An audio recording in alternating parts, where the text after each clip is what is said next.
Vamos a iniciar nuestra sesión número 6 sobre planificación del enfoque intercultural en servicios públicos, comenzando por hacer un análisis crítico de una guía de aplicación del enfoque intercultural en la gestión de servicios públicos. ¿Ah? Muy buenas tardes, muy buenas noches.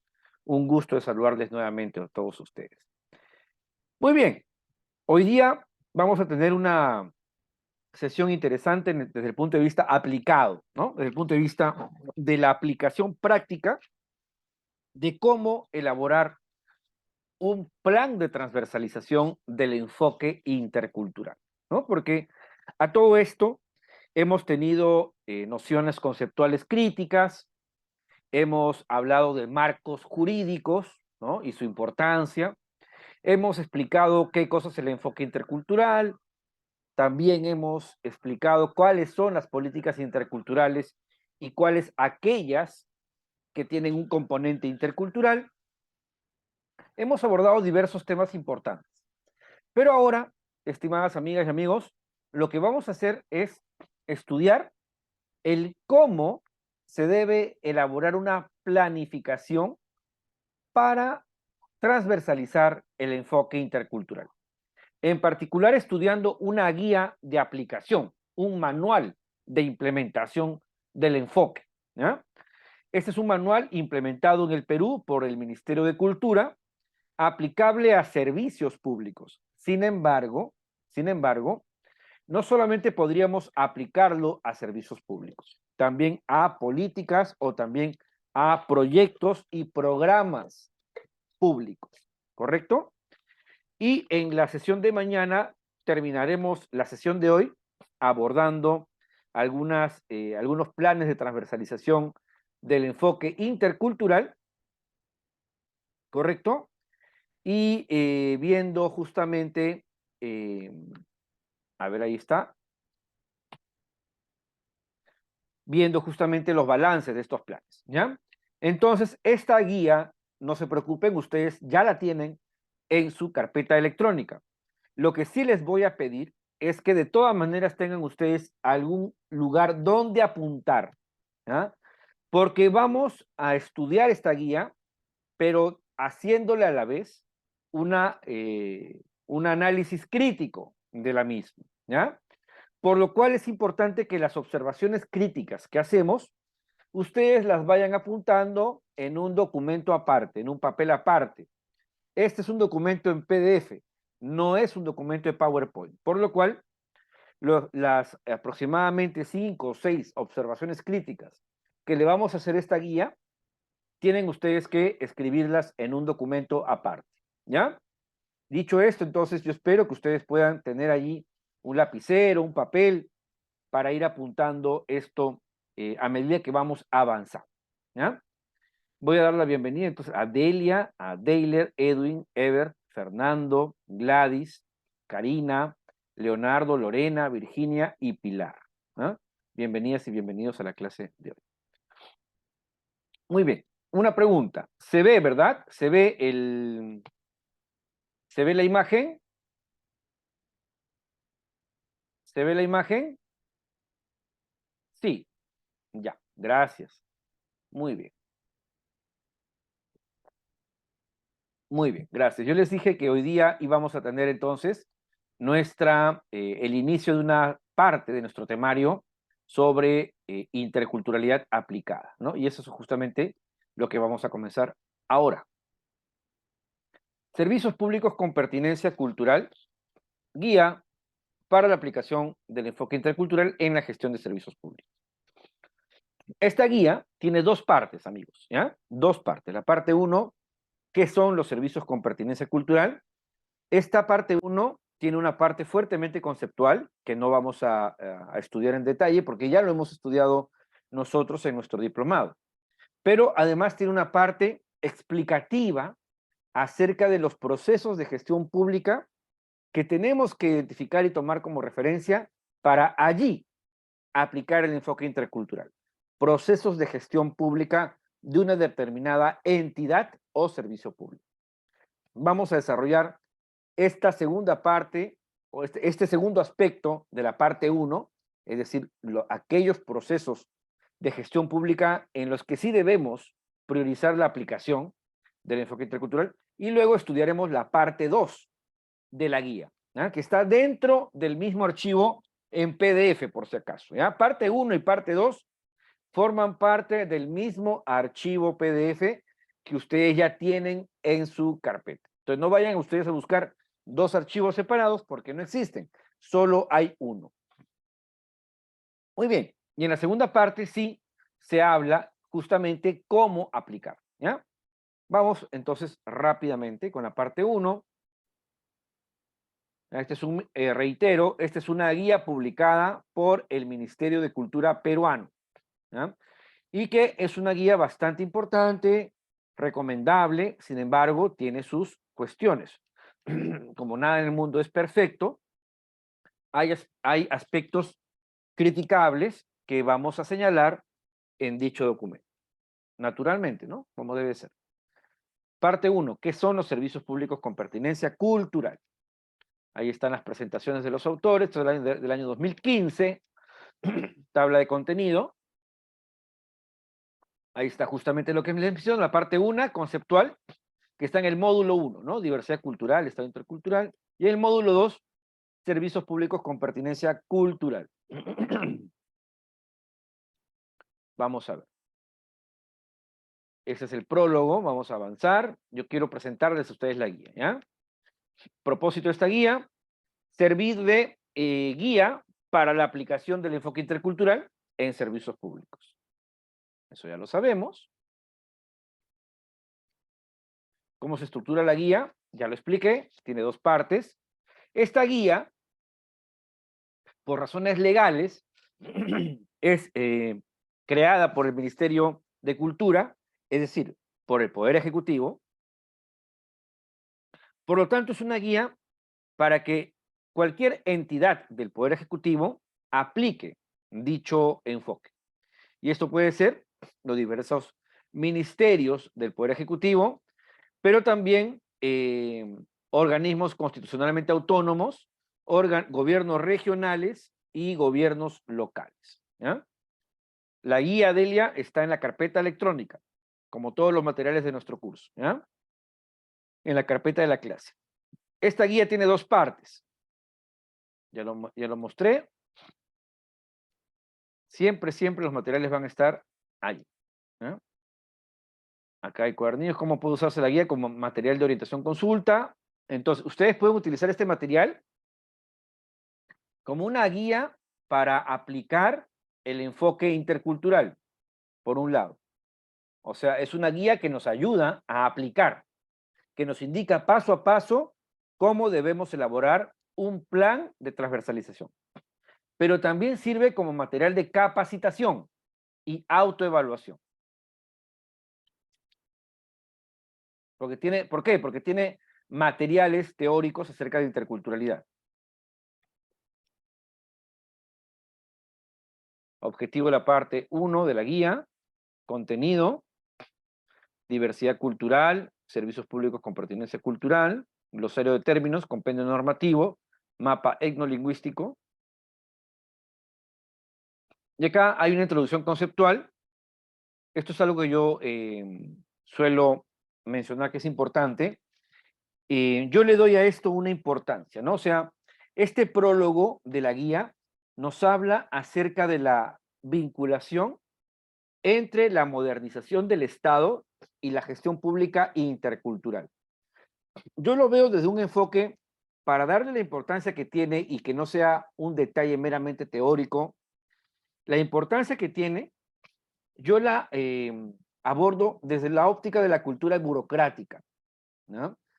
En los países, la cultura burocrática y además la discriminación determinan muchas veces que la alta dirección de las entidades públicas no consideren que el enfoque intercultural sea prioritario o urgente, ¿no? Justamente esta semana en Perú ha salido publicada una entrevista de una alta funcionaria del sector cultura que renunció a su cargo porque la nueva ministra del sector cultura consideraba que la interculturalidad era un aspecto no urgente ni importante. Por lo tanto, no le daba pie a reuniones de trabajo, no le daba pie tampoco a reuniones de coordinación, le recortó el presupuesto, etcétera, ¿ya? Y justamente esto es una forma de pensar que reina entre la alta dirección política de las diversas instancias de los poderes ejecutivos, ¿no? No a, vamos a tener, lamentablemente, muchas veces que cruzarnos con funcionarios así. Entonces, frente a ese tipo de funcionarios, muchas veces el lenguaje enfocado en derechos es algo que no les importa, ¿no? Realmente, no les importa. Pero cuando nosotros les hablamos desde el enfoque de la gestión pública y le decimos, la política pública de modernización del Estado, que en el Perú tiene una ley, que es la ley 27658, en el Perú hay una política pública que ha declarado al Estado en un proceso de modernización, ¿ya? Y en los diversos países, por indicaciones del Banco Mundial, los estados se han declarado en modernización para actualizar sus procedimientos administrativos, ¿ya? Entonces, no es extraño que el tema de la modernización del Estado sea una política común a varios países de América Latina, precisamente por indicaciones del Banco Mundial. Bueno, el tema es que la modernización del Estado, la modernización de la gestión del Estado, es la base pública, el fundamento público para introducir la gestión pública intercultural, ¿ya? Si los interlocutores políticos que tenemos en la alta dirección no son personas sensibles a los derechos, entonces este discurso de repente sí se acerca más a esta personalidad a veces tecnocrática que tienen ciertos funcionarios de alta dirección. Y justamente yo lo rescato desde ese punto de vista, ¿ya? La gestión pública intercultural es una consecuencia de un proceso mayor, y es la ley marco de modernización de la gestión del Estado. Eso visto desde un punto de vista meramente técnico, ¿ya? Hasta yo diría, hasta neoliberal, ¿ya? Porque el neoliberalismo también ha procedido a un cierto tipo de modernización de la gestión del Estado. Por supuesto, de una forma que es enemiga de los derechos humanos de la población. Pero el neoliberalismo también se ha caracterizado en países altamente pluriculturales en establecer políticas de diversidad cultural, ¿no? Políticas de diversidad cultural, políticas de diversidad cultural que buscan gestionar simplemente la diversidad cultural, el diálogo intercultural, pero no más allá que eso. Entonces, si algunos son más sensibles al discurso tecnocrático neoliberal, nosotros podemos ir por ese lado señalándoles que la gestión pública intercultural es hoy característica fundamental de todo proceso de modernización de la gestión del Estado en el marco de las políticas mundiales, ¿ya? Muy bien. Tienen acá entonces ustedes un argumento más, ¿no? Pero este ya es un argumento de carácter tecnocrático, como les he señalado.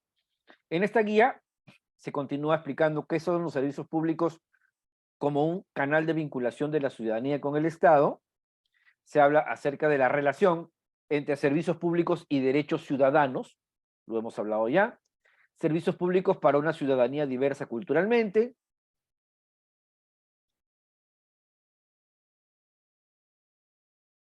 Módulo 1 se nos habla acerca de diversidad cultural y Estado intercultural. Acá se van a explicar conceptos que nosotros ya hemos explicado en la clase 1, clase 2 de este diplomado. Cultura y diversidad cultural, ¿qué es cultura? Los diferentes grupos étnico-culturales, los pueblos indígenas u originarios, la población afroperuana, diversidad cultural, exclusión y discriminación, discriminación étnico-racial, ideas clave, actividades. Luego se habla acá de interculturalidad, convivencia y ciudadanía. Se habla de Estado intercultural. La modernización del Estado y la interculturalidad, el vínculo. ¿Qué significa incorporar la interculturalidad en la gestión pública? ¿Cuál es el propósito? Para ellos es un tema de satisfacción de necesidades del usuario. Así ven a la gente como usuarios, ¿no? Meramente como usuarios pasivos. ¿no? Bueno, así lo ven, ¿no? Como un tema de brindar atención de calidad. Para nosotros tiene que ver más con la libre determinación de los pueblos, para ellos tiene que ver con simplemente atención de calidad de usuarios, ¿no? Ustedes se dan cuenta más un poco la ideología cómo es distinta, ¿no? Acá se dice, ¿por qué es importante incorporar el enfoque intercultural para que los servicios públicos sean culturalmente pertinentes? Un diagrama intrascendente realmente. Seguimos avanzando. Esto ya lo hemos visto en nuestro diplomado, ¿no? Módulo 2, servicios públicos con pertinencia intercultural. Una vez entendido por qué es necesario un servicio público desde perspectiva intercultural, acá se explica qué cosas son los servicios públicos con pertinencia cultural, qué elementos lo conforman, ¿ya? Como son, acá se habla de 3 características relativas a la interculturalidad, ¿ya? 3 características que para nosotros, y acá viene la primera crítica, ¿ya? Acá viene la primera crítica. Entonces, listos para ir apuntando las críticas que dijimos que íbamos a hacer a la guía a medida que le íbamos explicando, ¿ya? La doctrina oficial en Perú, ¿ya?, es que lo que hace que un servicio público sea intercultural son 3 características. A nuestro juicio, faltan 2 más. Pero ¿cuáles son estas 3? Primero, que son servicios libres de discriminación. Segundo, que son servicios bilingües. Y tercero, que incorporan la perspectiva cultural de la población de la zona, ¿ya? Lo primero es obvio, es decir, libre de discriminación racial. Son servicios que no discriminan a la gente en función de su cultura o sus características. 2, se señala que son bilingües. En realidad, debería decirse que son multilingües, ¿no? ¿Por qué? Porque en algunas regiones de algunos países no solamente hay 2 lenguas, el castellano y una lengua indígena, sino varias lenguas. Por darles un ejemplo, en el Perú, en Madre de Dios, tenemos regiones grandes en las cuales hay 5 y hasta 6 lenguas indígenas, ¿correcto?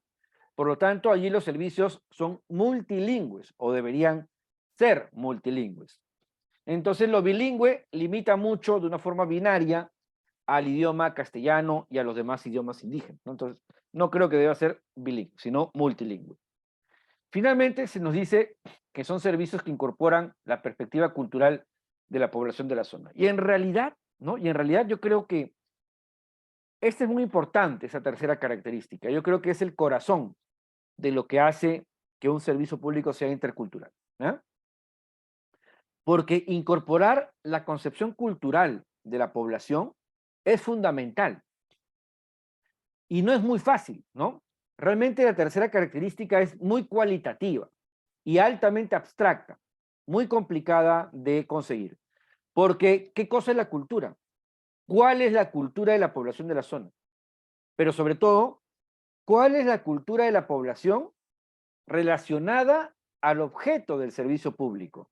Hay servicios públicos que son de educación, otros de salud, otros de transporte, etcétera, etcétera, otros que son de identificación y registro civil, etcétera. Entonces, cada entidad pública tiene su tema, ¿no? Tiene su ámbito de trabajo.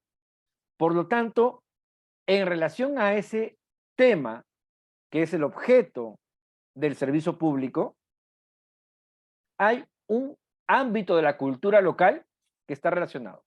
Por ejemplo, si hablamos de servicio público de salud, ¿no es cierto?, de salud pública, es importante conocer la cultura de la población local en relación al tema salud. No cualquier asunto de cultura. Por supuesto, las características fundamentales, generales de aquel grupo cultural. Pero en particular, lo que nos interesa más conocer, ¿cuáles son las concepciones culturales acerca de la salud de esta población? Ya que estamos hablando de que queremos aplicar el enfoque intercultural a un servicio de salud. No sé si me estoy dejando entender, ¿ya? Entonces, esta es la parte más complicada porque estas creencias y cosmovisiones abstractas, no materiales, no tangibles, son las que deben ser incorporadas al proceso de la gestión pública. de un servicio público. Y ahí está justamente la cuestión fundamental. ¿Por qué digo esto? Porque que un servicio sea libre de discriminación, lo podemos entender. Sabemos bien lo que tenemos que hacer. Sabemos bien cuáles son los pasos que tenemos que dar para erradicar la discriminación en un servicio público, ¿no? Por ejemplo, mecanismos de denuncia, por ejemplo, campañas educativas, campañas de sensibilización, etc. También sabemos de forma práctica lo que tenemos que hacer para implementar un servicio público multilingüe. La señalética, es decir, los paneles, los avisos que están en una infraestructura que sean multilingües, ¿verdad?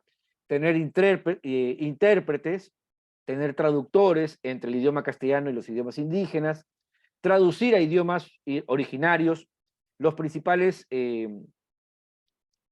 documentos comunicacionales del servicio público, etcétera. Sabemos lo que hay que hacer, ¿ya?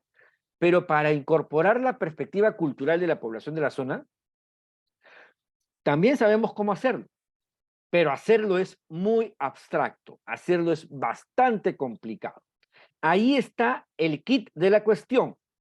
Allí vemos cuándo un servicio público está elaborado y funciona tomando en consideración la cultura de la gente. Esa es la parte más crítica, ¿ya? Tomen nota, esta tercera característica es la parte más crítica de la incorporación del enfoque intercultural. Bueno, y la primera crítica que hemos hecho entonces es que en realidad no deberían llamarse como servicios bilingües, ¿no? Sino multilingües. Pero aquí tenemos que hacer una crítica más. Yo les preguntaría a ustedes si se han dado cuenta qué es lo que falta acá, ¿no? Dice, son tres las principales características que hacen que un servicio sea considerado pertinente culturalmente, ¿no? ¿Cuál le faltaría? ¿Cuál le faltaría? ¿Qué dicen ustedes?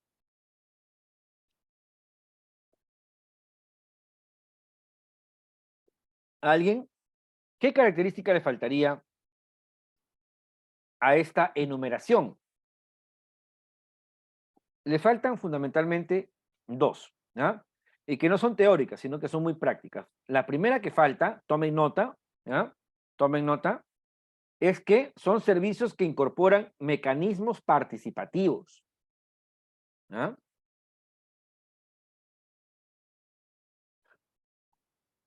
Así es, gracias Delia, ¿no? Delia nos habla en el chat de servicios públicos que no tienen pertinencia cultural, por ejemplo, horarios no adecuados para gente que viene de los campos, personal con conocimiento pertinente. Exacto, de eso se trata justamente. Entonces, tomen nota, la cuarta característica que no está considerada acá es que son servicios que incorporan mecanismos participativos. No olviden ustedes nuestro lema. Si la gestión pública intercultural no es participativa, entonces no es intercultural. ¿Por qué? El convenio 169 de la OIT dice claramente que el Estado está en la obligación de desarrollar programas, políticas y proyectos para atender a la población originaria, afrodescendiente y a los grupos étnico-culturales con su cooperación y con su participación. Porque se supone que la interculturalidad está totalmente alejada del paternalismo, por lo cual nada que haga el Estado en relación a pueblos originarios o grupos afrodescendientes tiene que ser para ellos, sino tiene que ser hecho con ellos. Esta es una característica esencial y obligatoria, además, según los tratados internacionales. Entonces, acá falta una cuarta característica esencial, que para que un servicio sea considerado culturalmente pertinente, tiene que incorporar mecanismos participativos, ¿ya? Obligatoriamente. Y si no es así, entonces no es intercultural, porque la interculturalidad no tiene nada que ver con el paternalismo, ¿ya? Muy bien. Y la quinta característica que falta, que son servicios públicos que deben ser transferidos gradualmente al control de los pueblos originarios y afrodescendientes. Esa es la cuarta característica. Esta cuarta característica tiene que ver con la libre determinación de los pueblos, ¿ya? Algo que yo les he comentado al inicio de esta clase, pero que lo voy a reforzar más ampliamente en las siguientes clases cuando hablemos de educación intercultural y cuando hablemos de salud intercultural. Allí yo les voy a mostrar unos artículos muy importantes del convenio 169 de la OIT que establece que una de las características de la interculturalidad es que los servicios que el Estado le brinda a los pueblos tienen que ser gradualmente transferidos a ellos para que éstos los controlen y los administren con apoyo legal, financiero y logístico del Estado, pero bajo control de los propios pueblos. Esto que yo les acabo de mencionar es un aspecto, amigos y amigas, absolutamente olvidado del convenio 169. ¿Ya? Es uno de esos aspectos del convenio que nadie conoce o que nadie remarca y que nadie sabe que existe como una obligación. Hay una obligación de entregar a la administración y control indígena y afrodescendiente los servicios públicos, de forma gradual.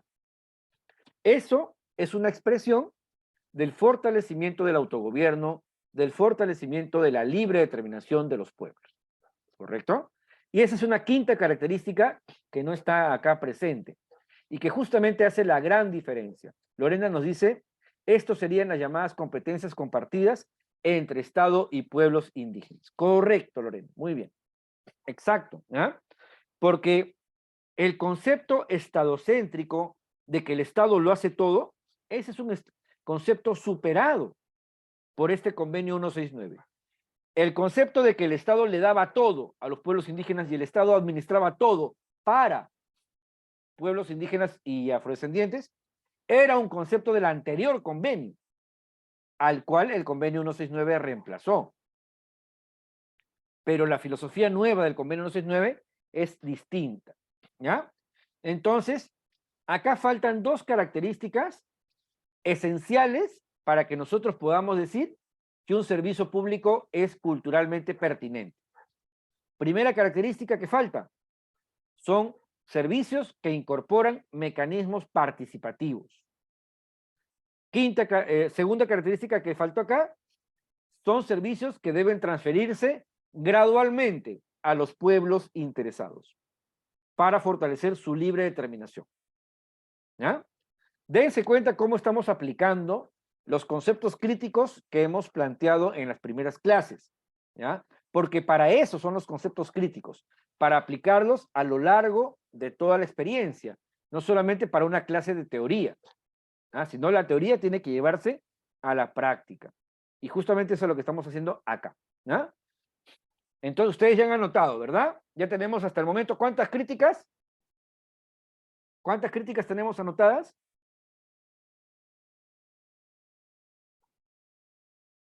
Aproximadamente 5, claro. Son 3, en realidad, ¿no es cierto? Uno, que falta el 5, sí. Son 3, son 2 características que faltan acá. Y otra cosa que hemos dicho también es el tema del enfoque más adelante, más atrás, ¿no es cierto? Acerca de la participación. Muy bien, bueno, están tomando ustedes nota. Eso es lo que es importante. Ahora bien, ahí se acá. A continuación ahondaremos en estos conceptos. Yo ya lo hice con ustedes. ¿Ah? ¿Qué significa que sean libres de discriminación? Ya lo sabemos, ¿ya? Que los procedimientos no menoscaben la dignidad de nadie, que no haya tratos prejuiciosos, que los requisitos de los trámites no excluyan a la población, que hayan mecanismos de denuncia para la discriminación, esa es la primera característica, que sean bilingües, yo he dicho que no, que sean multilingües, que incorporen la diversidad cultural, y he dicho que esta es la parte más complicada, en realidad la parte crucial, ¿no? De manera que el servicio público no practique el asimilacionismo cultural, ¿no? Iniciativas en la aplicación del enfoque intercultural, acá hay ejemplos nada más, vamos a pasarlo. Y acá está algo importante. Miren, mejor voy a ir más adelante hacia hacia el inicio, porque acá hay una enumeración en la tabla de contenido que quiero mostrar. Dice acá, miren, vamos a entrar a esta parte. Ahora sí, ¿ya? En la página 38 de la guía, ahí ustedes ven el número 38, ¿no? ¿Cómo y en qué procesos se incorpora el enfoque intercultural en los servicios públicos? Muy bien, amigas y amigos, acá comienza la aplicación, ¿ya? Mucha atención, porque ¿de qué sirve estudiar interculturalidad?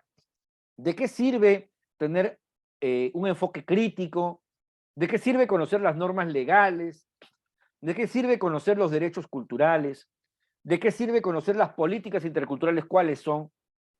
Si a la hora que alguien nos diga, muy bien, qué bonito sabes todo eso. Bueno, te nombro director o directora de enfoque intercultural en esta institución. Aplica, por favor, el enfoque. Y entonces usted dice, uy, pucha, que aprendí carambas, aprendí de todo, pero no sé cómo hacer. ¿Cuál es el primer paso que tengo que hacer? Bueno, acá estamos enseñando en la clase de hoy eso, ¿ya? La parte aplicada. Entonces, cuando ustedes terminen de estudiar este diplomado, ¿ya? No se lleven la sensación de que, ay, aprendí pura teoría.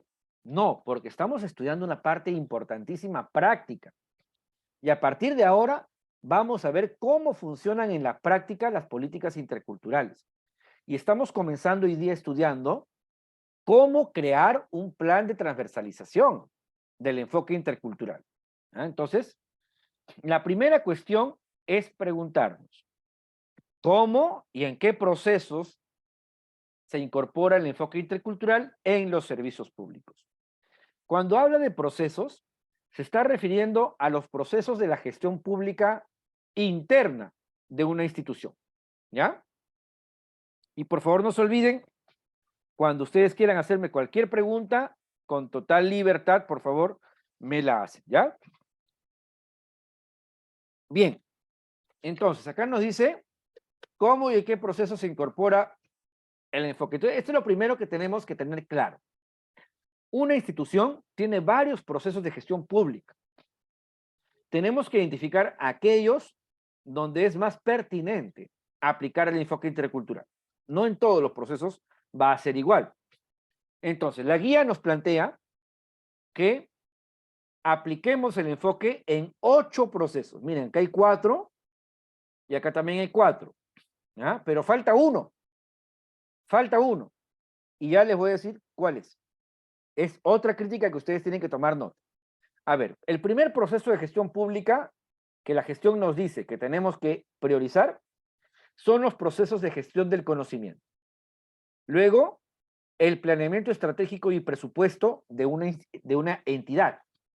Luego, la infraestructura, la comunicación y el acceso.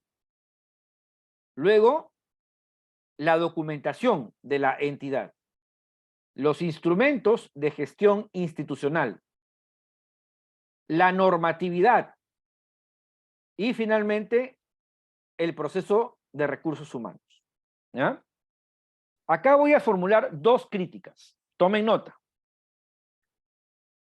Miren, en la actualidad, toda entidad pública tiene mecanismos de participación ciudadana. ¿Ya? La mayoría de gobiernos tienen mecanismos de participación ciudadana. Por ejemplo, para elaborar el presupuesto municipal, para elaborar planes estratégicos de desarrollo, un gobierno regional, un gobierno municipal. Los grandes ministerios del Poder Ejecutivo tienen sus procesos de incorporación de la opinión de la ciudadanía.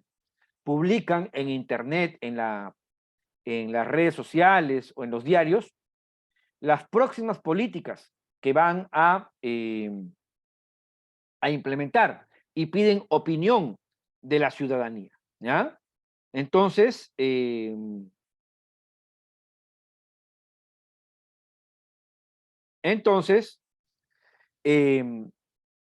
acá no está mencionado este proceso de gestión pública que es importante y que además tiene tanta relación con la interculturalidad. Porque acá dice, ¿cómo y en qué proceso se incorpora el enfoque intercultural en los servicios públicos? Y acá falta entonces un 8º proceso, muy importante, los mecanismos de participación ciudadana. los cuales la mayoría de veces no son interculturales. Justamente como Delia nos acaba de comentar en el chat, ¿no es cierto? Nos dice, profesor, en varias oficinas públicas que tienen discurso intercultural, sin embargo, las personas que atienden trámites no lo hacen con pertinencia cultural, en horarios inadecuados. Eso tiene que ver, por ejemplo, con reuniones o asambleas que una entidad pública organiza para convocar a los vecinos, a los ciudadanos de una determinada región, para escuchar su opinión sobre algo que la entidad pública quiere hacer, ¿no? Entonces, estos mecanismos de participación ciudadana también tienen que ser interculturales, hechos en horarios adecuados, en estaciones del año adecuadas, con la convocatoria adecuada, con la lengua culturalmente pertinente, etcétera, ¿ya? Entonces, una primera crítica que hacemos a esta parte es que falta un noveno proceso de gestión pública. ¿Cuál es? Mecanismos de participación ciudadana intercultural. Mecanismos de participación ciudadana intercultural. ¿Ya?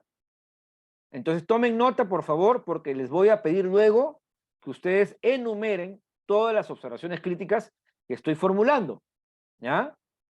Yo les voy a pedir a ustedes que escriban todas las observaciones críticas que estoy formulando, para que no se queden en el aire. Bueno, acá estoy señalando entonces que falta un noveno proceso de mecanismos de participación ciudadana intercultural.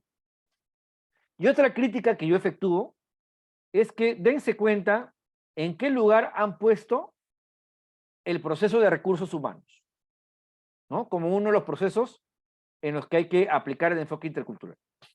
No sé qué opinan ustedes, pero yo creo que este proceso es el número 1 o el número 2. Así de importante. Es cierto que la guía no me dice que estos procesos están enumerados en orden de importancia, pero es algo simbólico y significativo que pongan el tema de recursos humanos al final, porque no es algo que debemos tomar en cuenta al final, sino más bien acá arriba, ¿ya? Acá arriba, recursos humanos es algo tan vital, tan importante, que debería estar al principio, ¿ya? De la enumeración. Y no es algo meramente formal, reitero. Si no tenemos funcionarios públicos capacitados en habilidades interculturales, no podemos aplicar ningún plan de transversalización del enfoque intercultural. Por lo cual, este proceso de recursos humanos es vital. Con este modificamos todo lo demás. Si no tenemos recursos humanos interculturales, no podemos hacer todos los demás procesos. ¿Correcto? Por eso yo considero que tendríamos que ponerlo adelante. Ahora bien, ¿qué demuestra, a mi modo de ver, que se hayan olvidado de incorporar en esta lista de 8 procesos al mecanismo de participación ciudadana intercultural? ¿Qué demuestra? ¿Ah? ¿Qué opinan ustedes? Así es, Delia, ¿no? Nos dice que en Chile, producto de los compromisos internacionales, se desarrollan actividades de participación ciudadana, pero sin enfoque intercultural, ¿no? Exacto. Agenda 2030 en temas energéticos, mineros, etc. Exacto. Karina nos dice, de acuerdo, dice Karina, es como la gestión de relaciones comunitarias y responsabilidad social en las empresas privadas. Es más un tema de imagen que realidad. Exacto, Karina. Edwin, estos mecanismos de participación ciudadana nos pregunta, ¿tienen que ser previos, durante y posteriormente al proyecto? Así es, Edwin. Exacto. Son transversales los mecanismos de participación ciudadana, porque retroalimentan a la eficiencia y eficacia de un servicio público o de un proyecto público. Exacto. Todavía no hemos hablado de esos mecanismos, pero acá yo simplemente estoy apuntando que en la enumeración falta, pues, ¿no? Falta eso. Ahora, ¿qué les estaba preguntando? ¿Qué significa para ustedes, amigas y amigos? ¿Qué significa para ustedes, o no significa nada, el hecho de que esta guía haya olvidado los mecanismos de participación ciudadana como uno de los 8, como uno de los procesos de gestión pública en los que se debe incorporar el enfoque intercultural? ¿Simboliza algo para ustedes? ¿Puede ser indicador de algo, indicio de algo? ¿Qué opinan? ¿Alguien que opina? A ver, con el audio de repente. ¿Para ustedes indica algo? Ajá, Pilar nos dice que no le da mucha relevancia, poca participación. Ajá, por ahí va, exacto, por ahí va la cosa. Muy bien. ¿Alguien, alguna otra opinión? ¿Alguna otra opinión? Gracias, Pilar. Lorena nos dice, así es, dice, porque si no se tiene la participación ciudadana, sería una planificación sin participación y solo es elaborado en escritorio. Exacto, Lorena. Y Omar nos dice, procesos más centrados en lo técnico. Es que además saben una cosa, es justamente eso. Este manual, a ver qué más dicen. Virginia dice, considero que mencionas como solo al Estado como participante. Exacto, Virginia. Y en lo político, así es, Edwin. Elías, hay hábitos, pero no hay monjes. Así es, Elías. Fernando dice, no le interesa la voz de los pueblos indígenas. Lo político para los funcionarios es muy peligroso, porque es disputar el poder. Así es, Fernando. Leonardo dice que en Ecuador los DMC realizan asambleas de participación presupuestaria donde sí participan las comunidades o barrios de los pueblos. Excelente, Leonardo. Pero ojo, que participen no significa que el mecanismo sea intercultural. Tiene que realizarse de forma intercultural, convocarse de forma intercultural. ¿Ya? Entonces, la mera participación no es interculturalidad, sino la participación con enfoque intercultural. Entonces, ¿saben que para mí qué indica esto? Para mí indica el que no hayan mencionado acá el proceso participativo, indica que para ellos, como dicen, la participación no es esencial para el enfoque intercultural. Y de hecho, les comento algo. Esta guía no fue elaborada con participación de los pueblos interesados. Esta guía fue elaborada como producto de una consultoría técnica de expertos de gabinete. ¿Ya? Entonces, estamos hablando, dense cuenta, de un manual de cómo aplicar el enfoque intercultural hecho de manera en gabinete, de manera puramente, entre comillas, técnica, que yo no le veo lo técnico a esto. ¿Ya? Entonces, exacto, Virginia, debe haber además consulta previa. Esta guía que nos enseña cómo aplicar el enfoque intercultural no ha sido elaborada con interculturalidad, es decir, no ha recibido las opiniones ni la participación de representantes de organizaciones o indígenas o afrodescendientes. No me extraña que habiendo sido elaborada en gabinete, justamente se haya olvidado justamente del tema de la participación. ¿Ya? O sea, no es gratuito. La teoría va de acuerdo a la práctica. Si mi teoría adolece de participación, mi práctica también pues adolece de participación. ¿Ya? Delia nos comenta que en el proceso constituyente no invitaron a los pueblos indígenas para la planificación. Simplemente les dieron una cuota casi imposible de cumplir. Correcto, ¿no? Así es. No es entonces no es un proceso constituyente con interculturalidad, entonces, ¿no? Muy bien. Entonces, ahora sí, avanzamos entonces páginas más adelante.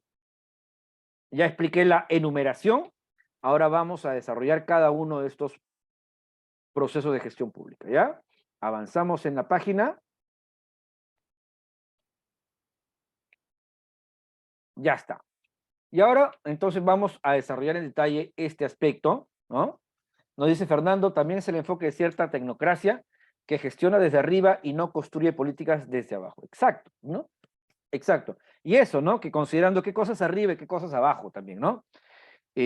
Mandar obedeciendo significa que los que están arriba son el pueblo y los que están abajo son los técnicos, ¿no?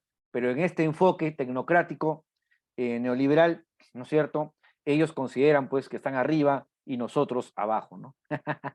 Así es. Es bien relativo eso, ¿no? Bien, amigas, amigos, miren, entonces vamos a desarrollar en detalle cuáles son esos procesos en los que tenemos que poner la mira para aplicar el enfoque intercultural, ¿ya? Bien. Primero, dicen, existen 8 procesos o acciones clave. En realidad son 9, ya lo dije, ¿no? 1, gestión del conocimiento. ¿A qué le llamamos gestión del conocimiento? Dice, es fundamental conocer el contexto sociocultural del ámbito de intervención y las capacidades instaladas de la entidad para gestionar la diversidad cultural. Y por ello se requiere realizar diagnósticos que comprendan A, mapeo de grupos étnicos y diagnóstico sociocultural de la población. B, autodiagnóstico sobre capacidades instaladas. Ya, entonces, este tema, amigas y amigos, gestión del conocimiento, ¿ya? Se refiere a dos acciones fundamentales. Dos acciones que luego las vamos a ver desarrolladas en este manual, más en detalle, ¿ya? Y que además constituye el primer paso, ¿ya? El primer paso que también tiene que darse con enfoque participativo para crear el plan de transversalización intercultural, ¿ya? Lo primero es, nuestra gran finalidad, ¿cuál es? Que nuestra institución pública trabaje con interculturalidad.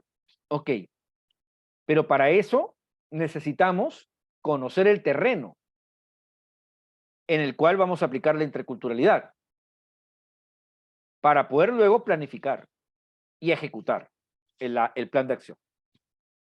Pero, ¿qué significa conocer el terreno? Básicamente significa dos cosas. Conocer el entorno social en el cual la entidad pública va a trabajar, va a funcionar. Y dos, hacer un diagnóstico de la propia institución pública en cuanto a sus habilidades o competencias interculturales, ¿ya? Y eso se hace mediante dos instrumentos. Uno, el diagnóstico sociocultural de la población. Y dos, el autodiagnóstico institucional. Estas dos acciones forman parte de este proceso de gestión pública llamado gestión del conocimiento, porque tiene como finalidad conocer con qué contamos y qué cosa tenemos que hacer para aplicar la interculturalidad en este servicio público. Entonces, el primer proceso de gestión pública es la gestión del conocimiento. ¿En qué consiste? En dos acciones. Primero, el diagnóstico sociocultural de la población y segundo, el autodiagnóstico institucional. Esto, el manual, la guía, lo va a volver a repetir más adelante, pero yo lo quiero ir ya explicando desde ahora, ¿ya? Dice, para poder aplicar el enfoque intercultural requerimos realizar diagnósticos socioculturales, ¿ya? Ahora bien, la forma en que la guía plantea que hagamos el diagnóstico sociocultural nuevamente es colonial, ¿ya? Es una forma colonial que nos propone. O sea, el paso es correcto. Sí, está bien. Tenemos que hacer diagnósticos socioculturales. Pero la forma que nos plantea cómo hacerlo es una forma colonial, no es intercultural, ¿ya?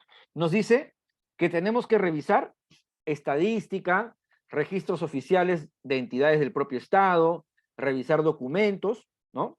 Sobre etnicidad, sobre interculturalidad, ¿no? Por ejemplo, una base de datos de pueblos indígenas, el atlas sociolingüístico, el mapa lingüístico de un país, las estadísticas, el censo nacional acerca de grupos étnicos, etc. Pero, por un lado, esa información es secundaria, no es primaria. Es secundaria porque acude a registros que han estudiado la realidad, pero no está sugiriendo que vayamos a la realidad misma, donde vamos a encontrar fuentes primarias de información, ¿ya? Entonces, acá tengo yo una crítica a este aspecto. Apunten ustedes, ¿ya?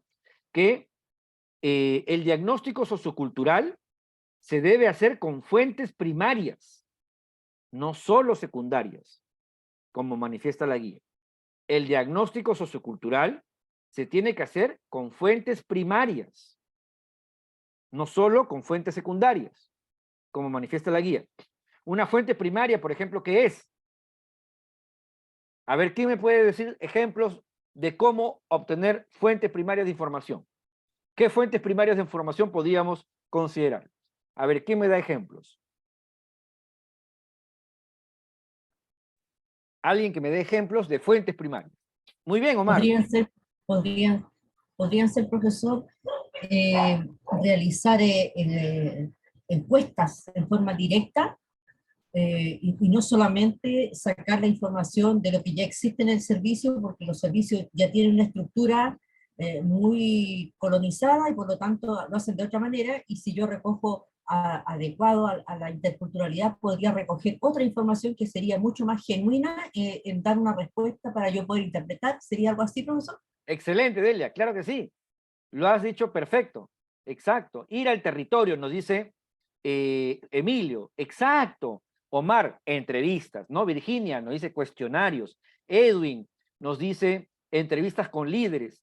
Lorena nos dice lo mismo, ¿no? Entrevistas con líderes indígenas. Emilio nos dice ir a los territorios. Elías nos dice censos.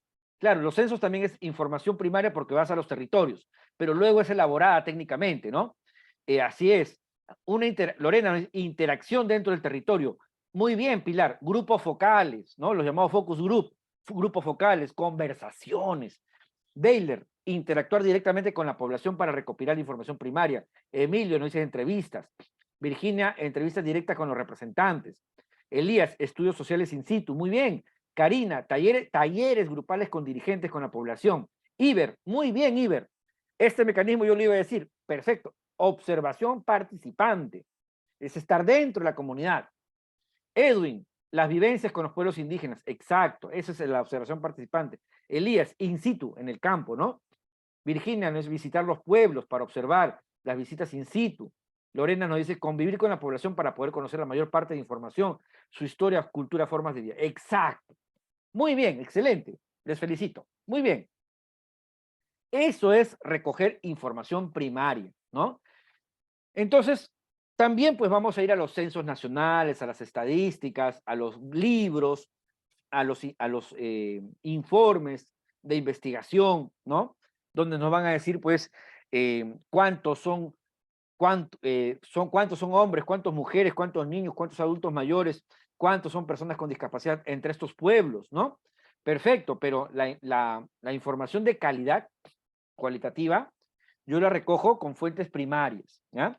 Entonces, esto es una sugerencia que lo que aparece en la guía es muy tecnocrática, muy de gabinete, ¿ya? Parece como que la guía le tuviera miedo al trabajo de campo, ¿no? No propone mecanismos participativos, dice que la información la saquemos de los libros, pero no, pues, ¿ya? El diagnóstico sociocultural tiene que hacerse fundamentalmente sobre información primaria, ¿ya? Y, y justamente cuando nosotros buscamos la información primaria, las fuentes primarias de información, allí está precisamente, ¿no es cierto?, abierta la posibilidad de establecer mecanismos participativos. Justamente, ¿no? Los talleres participativos, ¿no? Ahí están las asambleas, las reuniones. Allí es donde participa la población y es donde la población manifiesta su cultura. Más adelante, esta guía va a decir, usted va a incorporar la perspectiva cultural de la población en el servicio público. ¿Cómo? Usando los resultados del diagnóstico sociocultural. Claro, está muy bien, pero si ese diagnóstico solo se basó en información secundaria, nos va a ir muy mal, pues, ¿no? No vamos a poder. Si creemos que lo hacemos con libros y en gabinete, estamos perdidos. Perdidos, ¿ya? Dense cuenta, amigas, amigos, dense cuenta cómo la ideología colonial influye incluso sobre estos instrumentos de aplicación del enfoque intercultural. Y cómo es que nosotros debemos incorporar en nuestra mente una mentalidad crítica, una mentalidad descolonizada, para justamente usar bien estas herramientas, pero desde otro enfoque, ¿ya? Desde otro enfoque. Deiler nos comenta que la información primaria brinda información de primera mano. Así es, lo que indica que hay que agregar, cambiar o quitar. Exacto, Deiler. Así es. Entonces, esa es una primera crítica a esta parte, ¿ya? Una primera crítica a esta parte. Muy bien. Seguimos, ¿ya? Otra crítica que se le hace a esta parte es importante y que la voy a repetir más adelante, pero la quiero ir señalando, ¿ya? Otra crítica que se hace aquí es la siguiente, ¿no? Que la guía debería realmente recomendarnos que nosotros si estamos al frente de una entidad pública, necesariamente tenemos que contar con un equipo especializado en ciencias sociales para elaborar este diagnóstico sociocultural.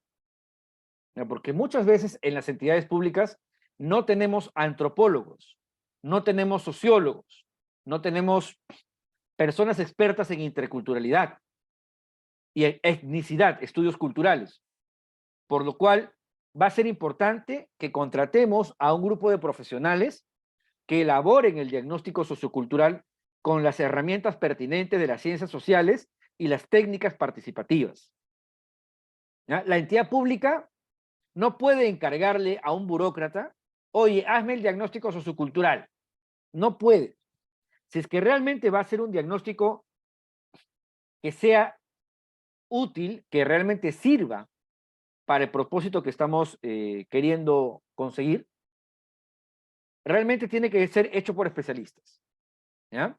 ¿Por qué? Porque este diagnóstico sociocultural nos tiene que explicar algo. Y acá va la tercera crítica a esta parte de la guía. ¿Ya? Este diagnóstico sociocultural nos tiene que explicar cómo funciona la cultura del pueblo, cómo es la cultura del pueblo y cómo justamente los aspectos más resaltantes de esa cultura deben ser incorporados por el servicio público. Si, por ejemplo, hablamos de un servicio público de salud para la población, el diagnóstico sociocultural tiene que tener una parte general y una parte especial. La parte general, describir, a ver, esta comunidad pertenece a tal pueblo indígena, este pueblo indígena tiene tanta antigüedad histórica, maneja este idioma, tiene tantas comunidades, tantas miles de familias, la composición demográfica de estas comunidades es la siguiente, ¿no? Esas son las características generales, culturales, ¿ya? Pero, en la parte especial del diagnóstico sociocultural, este informe nos tiene que decir, bueno, ¿y esta comunidad cómo se maneja en relación al tema de la salud? ¿Cuáles son las creencias? ¿Cuál es la cosmovisión cultural sobre la salud? ¿Quién cura? ¿Qué deidades curan? ¿A través de qué plantas o a través de qué recursos se cura? ¿Cuál es el origen cultural de la enfermedad? ¿No? ¿Cuál es el origen de la sanación? ¿Quién administra el don de curar? El curandero, el maestro, los ancianos, las comadronas. ¿Dónde se cura? En las cascadas, en ríos sagrados, en lugares especiales. ¿Cuándo se cura? ¿Con qué planta se cura? ¿Con la participación de quiénes se cura? ¿Cuáles son los relatos ancestrales que explican el origen de las enfermedades? ¿Quiénes participan en el proceso colectivo de curar? Etcétera, etcétera. ¿Ya? Eso es la concepción cultural acerca de la salud de dicha comunidad. Si estamos queriendo aplicar el enfoque intercultural en un servicio público de salud, entonces el diagnóstico sociocultural tiene que tener pues esta parte especial, si no, ¿para qué va a servir? O sea, si yo quiero interculturalizar un servicio de salud pública, no me va a bastar saber cuántos son, dónde están, quiénes son, qué lengua hablan, cuántos años de antigüedad tienen. No me sirve. Esa es la información cultural introductoria. Lo que realmente me sirve, bueno, ¿cómo practican la curación? ¿Cómo curan? ¿Cuál es el origen de la enfermedad? Etcétera. Porque todo eso tenemos que ver cómo hacemos un servicio de salud intercultural, es decir, en el cual se practica la salud institucionalizada junto con la salud local, con los mecanismos e instituciones de salud locales. Acá no se dice eso. El diagnóstico sociocultural tiene que apuntar justamente a esa parte específica y cualitativa. ¿Ya? ¿Cuál es la concepción cultural de la población respecto al objeto de prestación de este servicio? ¿Ya? Nos dice Delia, yo creo que el equipo multidisciplinario debe tener educación intercultural. Así es. Karina nos dice que puede ser un equipo multidisciplinario, ¿no? Con filtros, especialistas comprometidos y conscientes. Y además con habilidades interculturales, como dice Delia, exacto, ¿no? Así es, Karina, ¿no? Debe tener formación intercultural y multidisciplinaria, ¿no? Edwin nos dice, se requieren cientistas sociales especializados según las características de las comunidades. Exacto.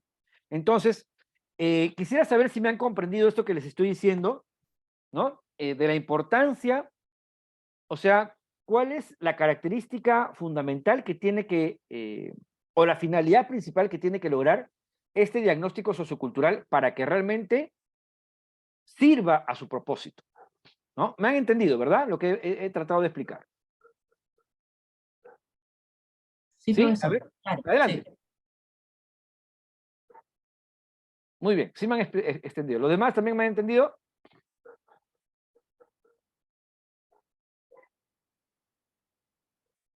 Excelente, gracias. Muy bien. ¿Ya? Tomen nota, por favor, ¿ah? Porque miren, no hay diapositiva sobre las críticas que estoy haciendo. Yo estoy confiando en que ustedes están escribiendo las críticas. Y escríbanlas, aunque haya video grabado, escríbanlas porque al escribir uno aprende. Ustedes saben que cuando uno escribe algo, uno lo está escribiendo también en el cerebro. Por eso recomiendan que los libros los subrayemos. Yo sé que esto de no gastar papel, pero es importante que nosotros escribamos. Al escribir estamos grabando también en la mente. Bueno. Entonces, el diagnóstico sociocultural, amigas y amigos, tiene que ser en base a fuentes primarias, no solo secundarias, principalmente primarias. Allí, en las fuentes primarias, abrimos espacio para mecanismos participativos, interculturales, evidentemente, ¿no? Y ahí, pues, ahí ya los especialistas en ciencias sociales saben cómo trabajar técnicas participativas interculturales con la población, pues, o sea, de eso no voy a hablar acá. Pero fundamentalmente el contenido del diagnóstico sociocultural tiene que tener pertinencia respecto al trabajo principal de aquel servicio público, ¿ya? Si es un servicio de salud pública, este diagnóstico sociocultural nos tiene que explicar, bueno, cómo es la cultura ancestral en torno a temas de salud. Bien, eso en cuanto al diagnóstico sociocultural, ¿ya? La segunda actividad en esto de aplicar el enfoque intercultural en el proceso de gestión del conocimiento consiste en el autodiagnóstico institucional. Y esto es muy importante, ¿ya? Esto es muy importante. ¿Por qué? Porque ¿cómo vamos a trabajar interculturalidad si nosotros no somos interculturales? Imposible, ¿ah? Imposible. Vean nomás el ejemplo de esta guía, ¿no? Esta guía enseña cómo aplicar el enfoque intercultural, pero ha sido elaborada sin interculturalidad. Resultado, lo que ustedes ven, ¿no? Se omite completamente aspectos esenciales de la interculturalidad. Bueno, acá nos dice, para realizar el autodiagnóstico se alcanza una herramienta en la parte 2 de la guía. Bien, vamos a la parte 2 de la guía entonces, ¿ya? A ver, vamos a la parte 2 de la guía. Aquí yo tengo el mismo archivo, pero como ustedes ven acá, la página 187, ¿ya? Me estoy adelantando, ¿ya? En el documento, porque el documento tiene estos anexos más adelante. Perdón, más adelante. Veamos. Más adelante, en esta guía, ustedes tienen ficha 1. Cuestionario para la identificación de pueblos étnico-culturales diversos. Ficha 2. Diagnóstico sobre la capacidad de la entidad para brindar servicios públicos con pertinencia cultural.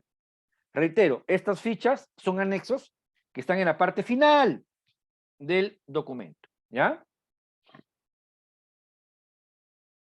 Así es, Delia nos comenta, ¿no? Que en Chile los únicos interculturales son los originarios. En la casa indígena de la puerta para afuera chilenos. Bien. Vamos entonces a ver la ficha 1 y la ficha 2, ¿ya? Esta guía tiene estas herramientas de gestión.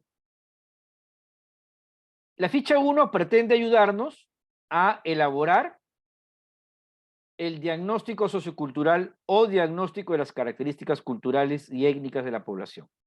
¿Ya? Pero se van a dar cuenta ustedes que la herramienta no está de acuerdo a la necesidad de la finalidad, ¿no? La finalidad del diagnóstico sociocultural, ya lo dije, es levantar información relevante que luego nos va a servir ¿para qué? Para transformar el servicio público de acuerdo a la cultura local. Y ya dije cómo lo podemos hacer. Información de fuente primaria y una información cualitativa, cultural, ¿no? Bueno, acá la guía nos plantea que hagamos un cuestionario, ¿no? Aplicado como guía de entrevista, pero es un cuestionario bastante insuficiente. A ver, ellos dicen que hagamos un cuestionario así.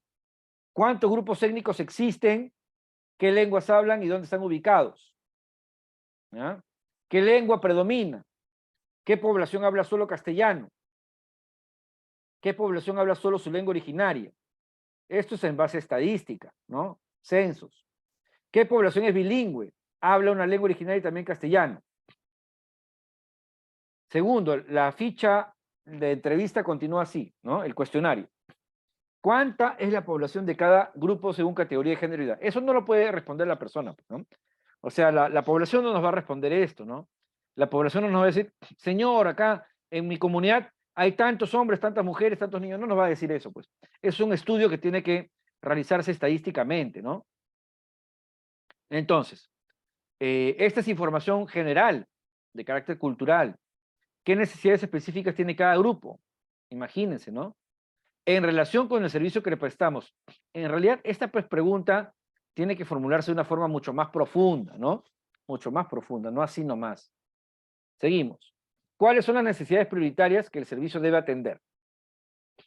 ¿Qué sistemas culturales y recursos tiene cada grupo étnico para atender sus necesidades? Salud, educación, justicia. Exacto, Iber, ¿no? Parece un formulario cuantitativo más que cualitativo. Exacto, Iber. Esa es la crítica hecha a esta herramienta, ¿no? Es un formulario más de carácter cuantitativo, formal, ¿no? Típicamente burocrático, pero nosotros tenemos que realmente hacer un diagnóstico sociocultural completo, bien hecho, ¿no? Por ejemplo, la pregunta dice, 2.5, ¿qué elementos culturales de la población debería incorporar el servicio? Wow, imagínense pues. En realidad la pregunta, el 2.5 es el centro de todo, pues, ¿no? Y acá está como una pregunta más.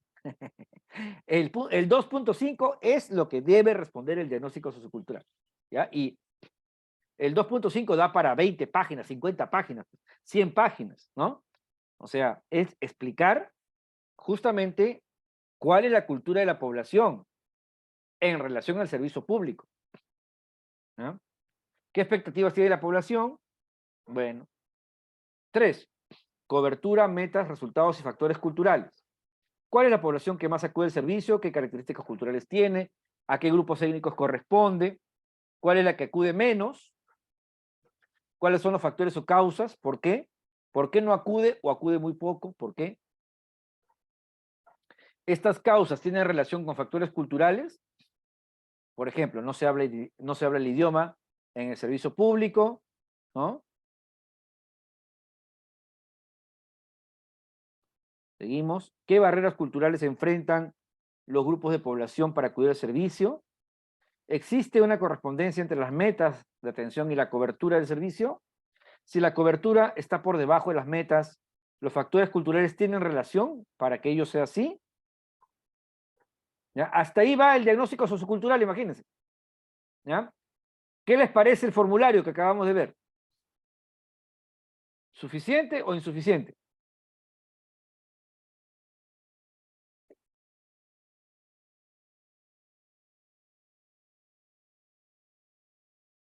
Así es, ¿no? Es un formulario muy colonizado, muy, muy burocrático, muy formal, ¿no? E insuficiente, abstracto. Así es. Entonces, por eso tiene que ser, pues, un exacto, Virginia, ¿no? Es muy general e insuficiente, así es, Edwin, ¿no? Entonces, amigos y amigas, tiene que ser, pues, un diagnóstico sociocultural más serio, ¿ya? Más profundo, más trabajado. Por eso yo digo, no le podemos encargar esto a un funcionario público, tiene que ser un grupo contratado especial interdisciplinario, diversificado, intercultural de profesionales que hagan ese trabajo de hacer el diagnóstico sociocultural con cooperación y participación de los pueblos interesados, ¿no? Si no hay esa participación, no funciona. No funciona. Desde la base estamos mal ya.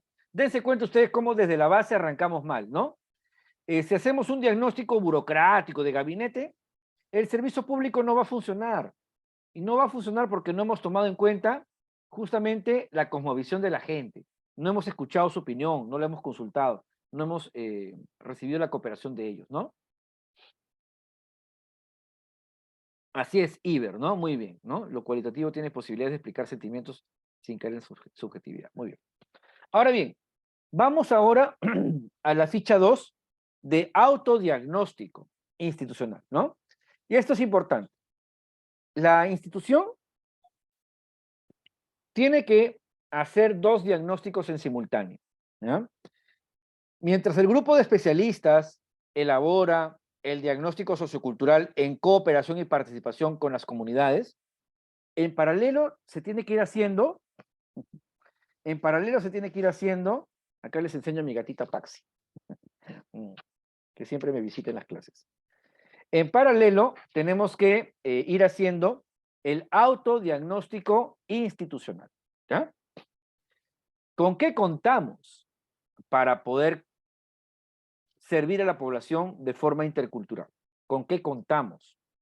¿No? ¿Con qué capacidades institucionales realmente contamos?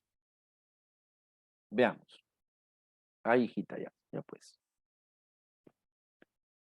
Instrucciones.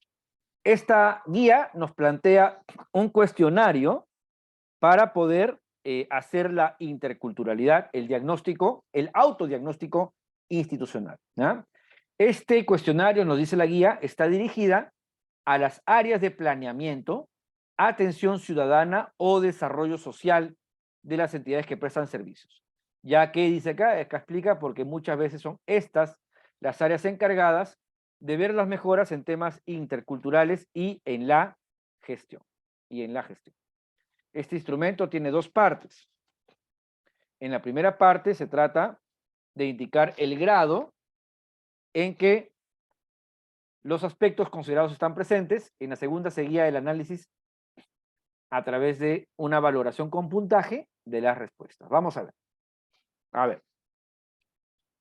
De la misma manera, yo considero que este diagnóstico tiene que hacerse de una forma más profundizada, utilizando todas las herramientas y técnicas propias de la administración, ¿no? De personal. Ya muy alejado del término, pues, anticuado, recursos humanos incluso, ¿no? Bien, datos de la entidad. Hijita, por favor. Mi gatita acá está haciendo sus travesuras. Datos de su entidad. Disculpen un segundito, acá mi gatita está que hace caricias a los cables de internet. Mi amor. Ya.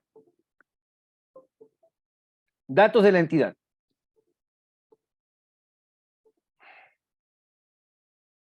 Un segundito, por favor.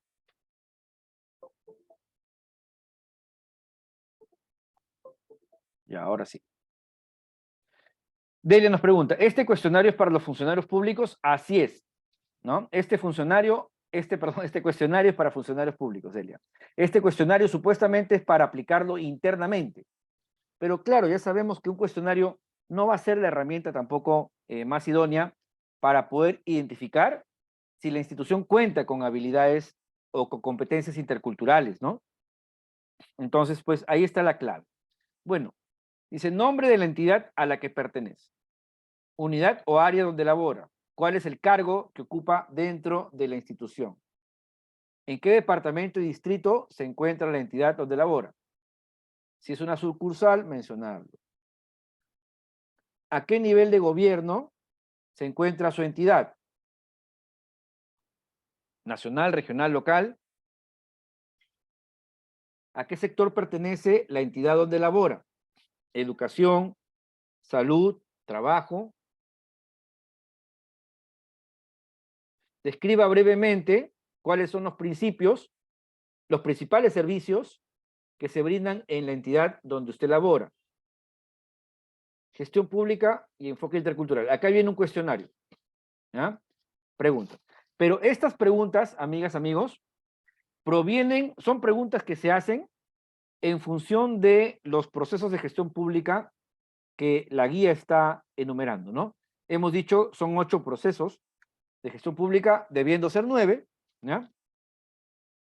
Este cuestionario se ha hecho en relación a esos procesos de gestión pública. Por ejemplo, el primer proceso de gestión pública consiste en hacer un diagnóstico sociocultural y un autodiagnóstico institucional. Entonces, las primeras preguntas de este cuestionario están en relación a ese primer proceso de gestión pública. Luego vienen otras preguntas que tienen que ver con los siguientes procesos de gestión pública, ¿ya? Son 27 preguntas, miren ustedes, son 27 preguntas, perdón, 22 preguntas, ¿ya?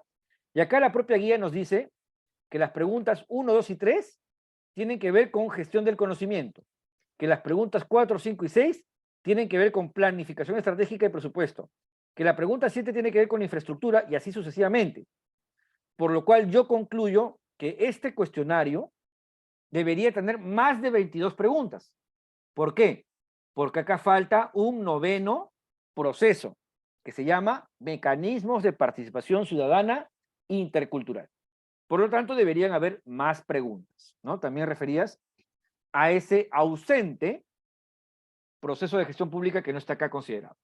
Bien, volvamos a las preguntas. Acá está. Primera pregunta.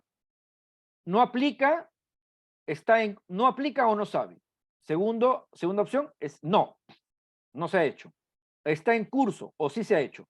Documento que prueba el avance que se dice que se ha hecho.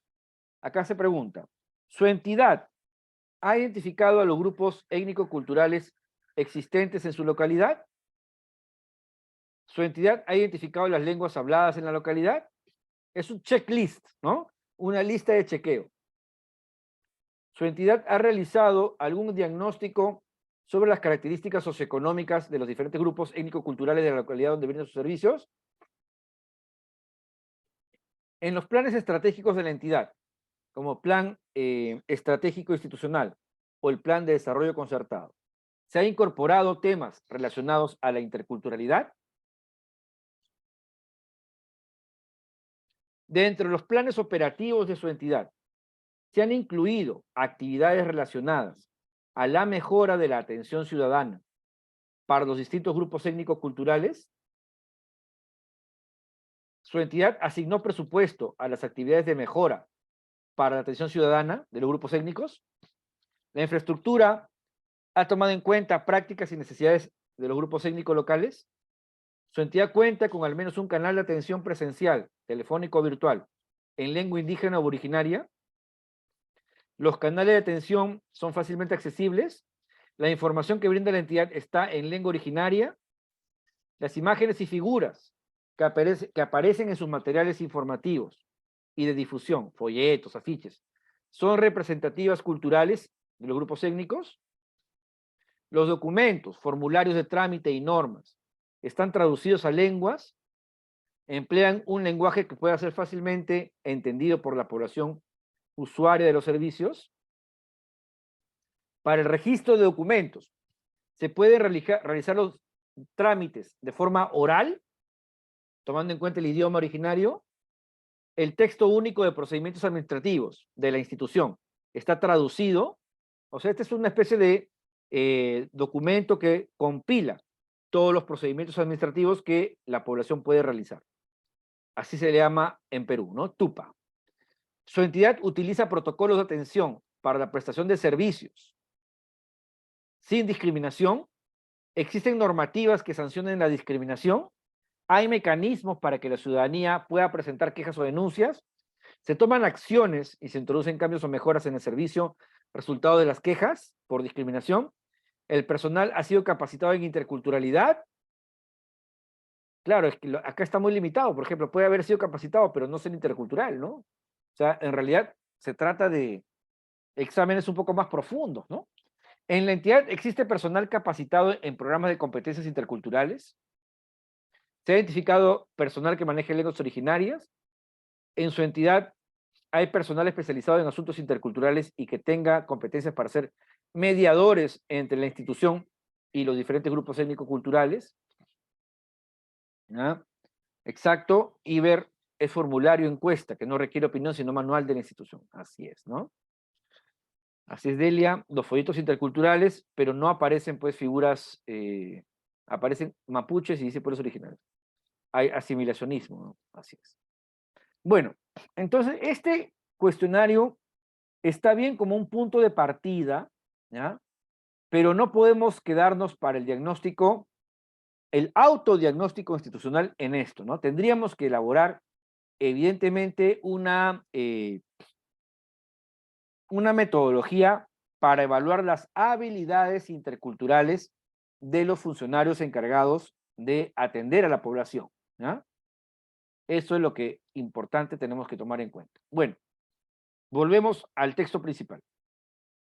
Hasta ahí, ¿ya? Lo que es gestión del conocimiento, ¿ya? Dos áreas fundamentales: diagnóstico sociocultural y autodiagnóstico institucional. Ya hemos dicho que la guía se queda corta en las sugerencias de acciones que tienen que ser mucho más profundas. Bien, vamos ahora a... disculpen un segundito, por favor. Un segundito, por favor.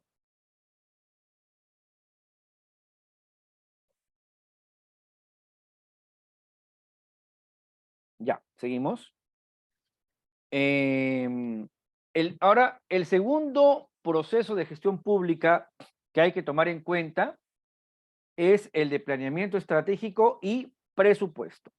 Planeamiento estratégico y presupuesto. Y justamente a mí me sorprende muchísimo, parece que lo hubieran hecho pues rápido, no sé. Me extraña muchísimo, ¿no?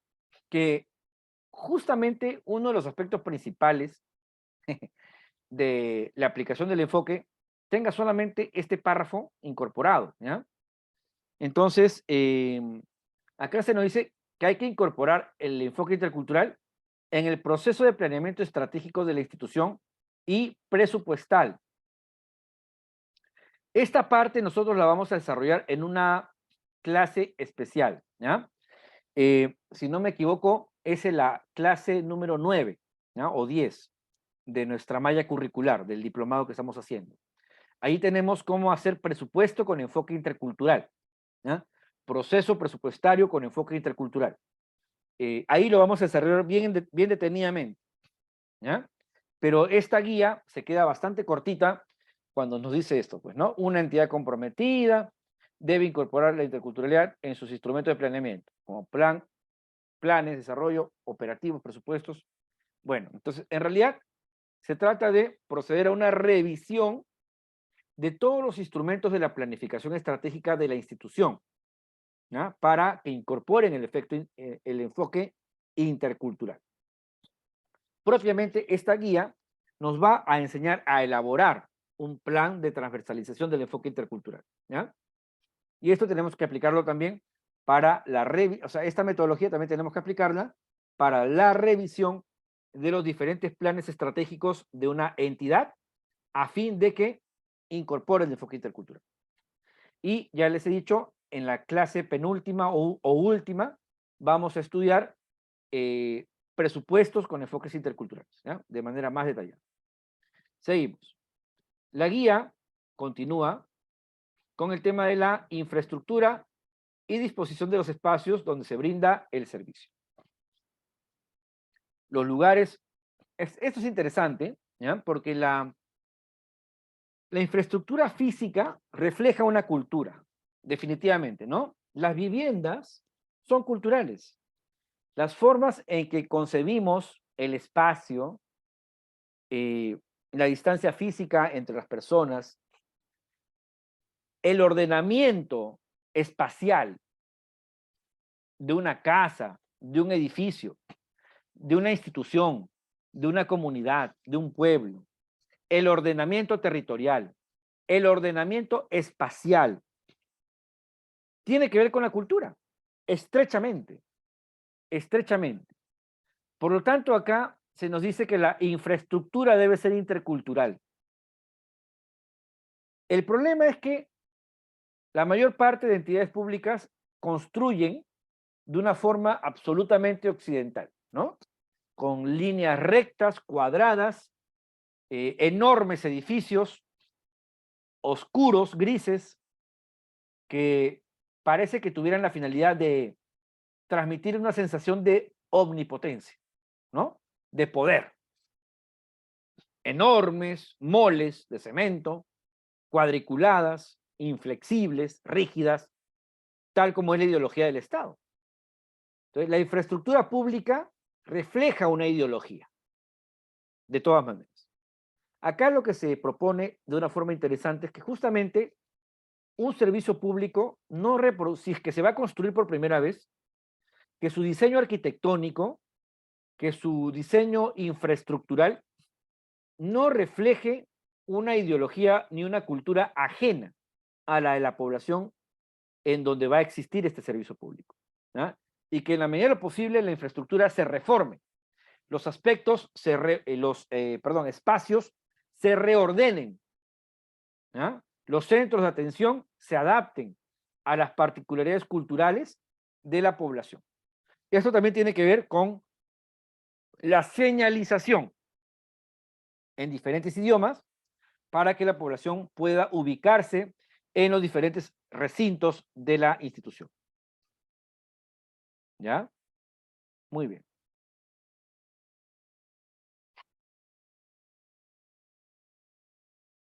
Por ejemplo, en el ámbito de la educación sería muy interesante, en el Perú sucede, hay un programa llamado Programa Selva, ¿no? Que construye escuelas en la Amazonía, escuelas cuya forma, su arquitectura es exactamente igual a la de las viviendas indígenas amazónicas. De manera que cuando los niños acuden a la escuela, no van a una estructura ajena totalmente a su cultura, sino acuden a una estructura que es familiar, que es cómoda, que es parecida a la de sus hogares, ¿no? Entonces la infraestructura también tiene que ser intercultural. Cuarto proceso de gestión pública, comunicación y acceso a los servicios. Este es el cuarto lineamiento, ¿ya? El cuarto lineamiento para la adaptación de los servicios es el referido a cómo se da la comunicación entre la institución y la ciudadanía, ¿ya? Las entidades públicas deben tener en cuenta entonces 4 puntos para que su comunicación tenga pertinencia cultural. Uno, que la comunicación sea accesible, ¿no? Estamos hablando de comunicación intercultural, ¿ya? Accesible, es decir, a través de canales que realmente la gente obtenga de manera sencilla y no complicada, una comunicación accesible, ¿ya? A través de medios virtuales, telefónicos, presenciales, radio, videos animados, afiches en la propia comunidades, etcétera, ¿ya? Acá hay que ser bastante creativos, ¿ya? Los medios de comunicación tienen que ser bien directos, bien accesibles a la población, de parte de una entidad pública. Los centros de atención del servicio público también tienen que ser accesibles, no tienen que ser lejanos, tienen que tomar en cuenta las distancias y tiempos para que la población pueda acceder a dicho centro de atención y no sea caro ni peligroso acudir a un servicio público. La comunicación tiene que ser multilingüe con pertinencia cultural, ¿ya? Toda comunicación que parta desde la entidad debe tener en cuenta las particularidades, ¿no? Así es, tiene que ser en su lengua de origen. Además, también el contenido de lo que se comunica tiene que ser un contenido, pues, accesible, ¿no? Puede ser hecho en su idioma, pero debe ser hecho de una forma harto complicada. Comunicación sin discriminación.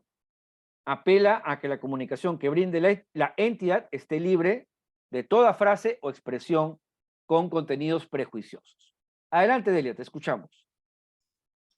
Con respecto a la comunicación, acá en Chile también ha pasado que hay ciertas entidades que por un tema sencillamente de liviandad en la comunicación llegan y envían información a través de un WhatsApp o lo colocan en la plataforma institucional y asumen que la gente nuestra está mirando el portal. Entonces, el otro día pasó con el Departamento de Cultura aquí en Chile, que llamó a elecciones de representantes indígenas y lo dejó en la plataforma.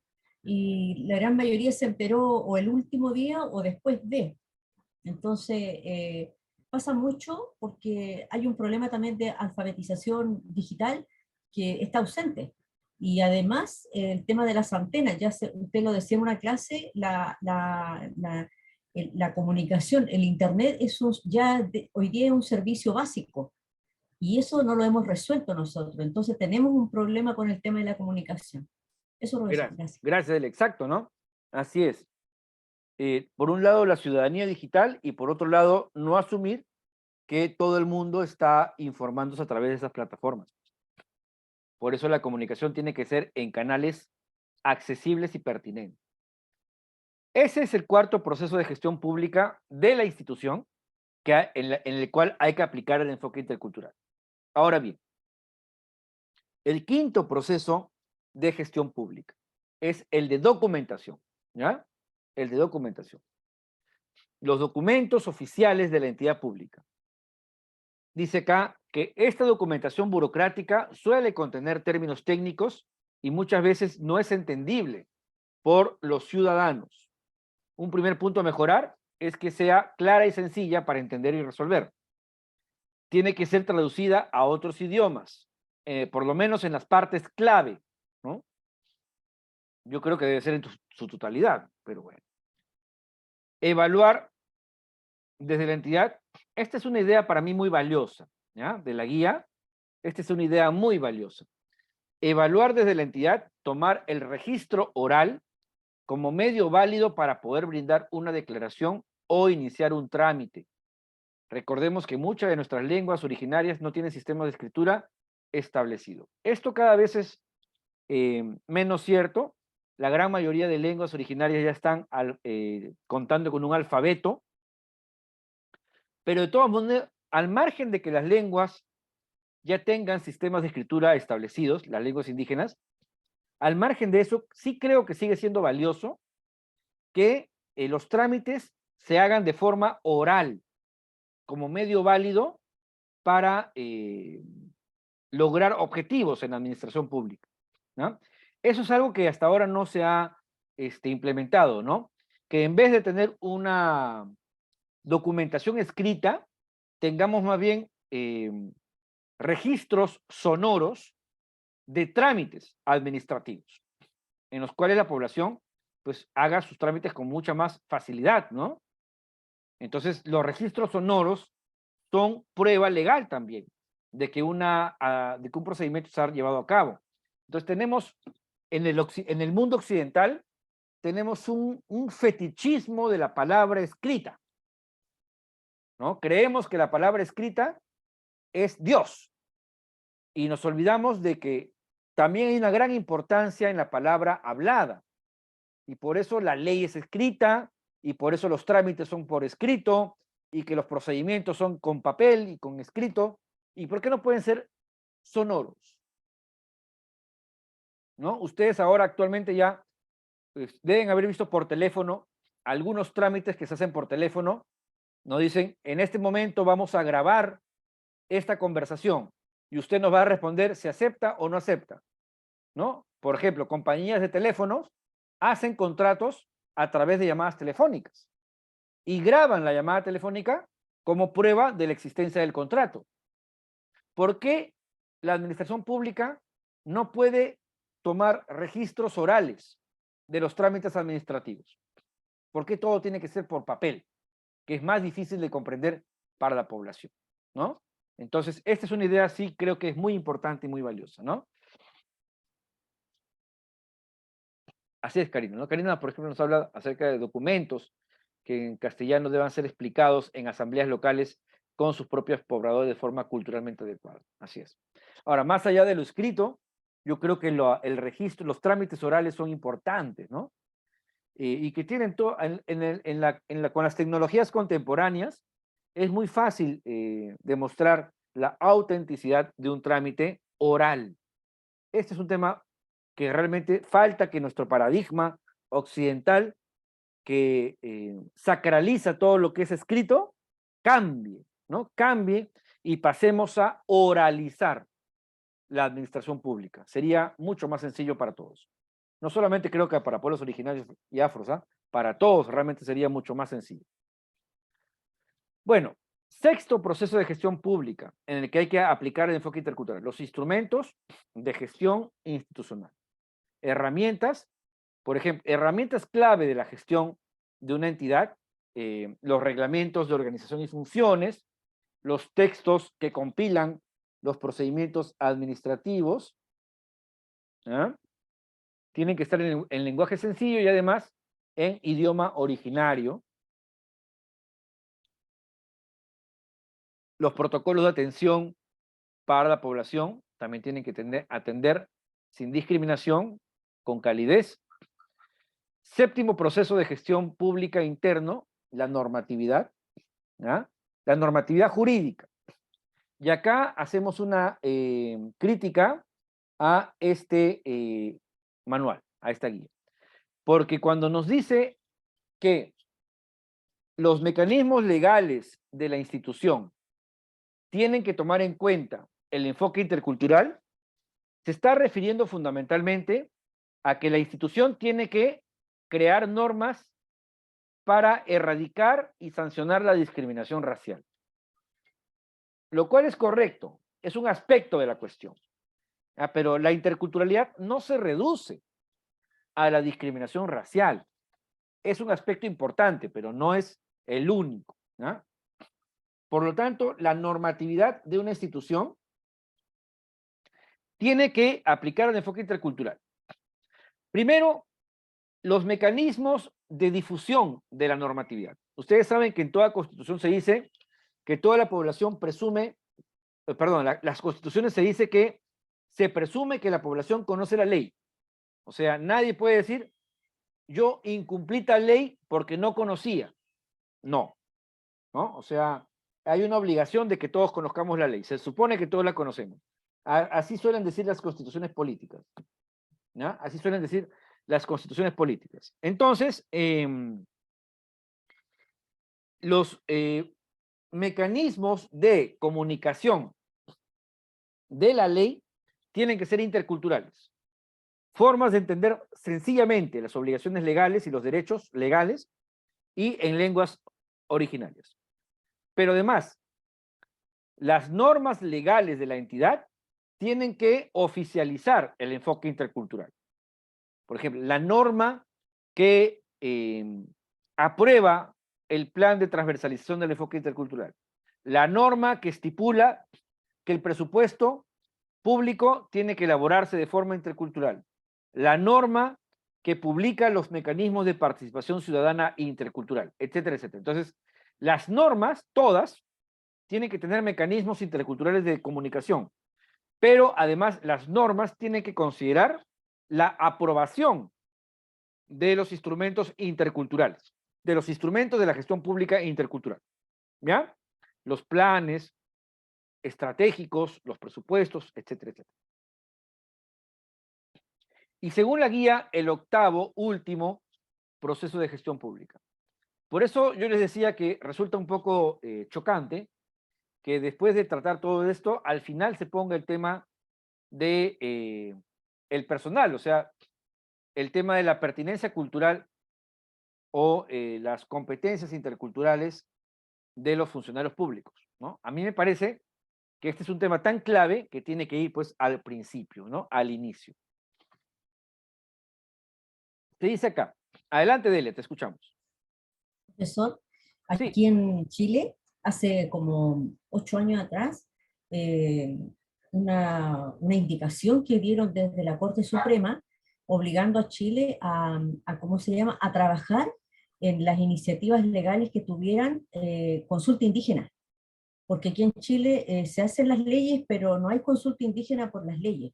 Pero más que eso era cómo el Senado y la Cámara de Diputados comienza a tramitar, a hacer iniciativas legales, y en esas iniciativas no contemplan la consulta indígena.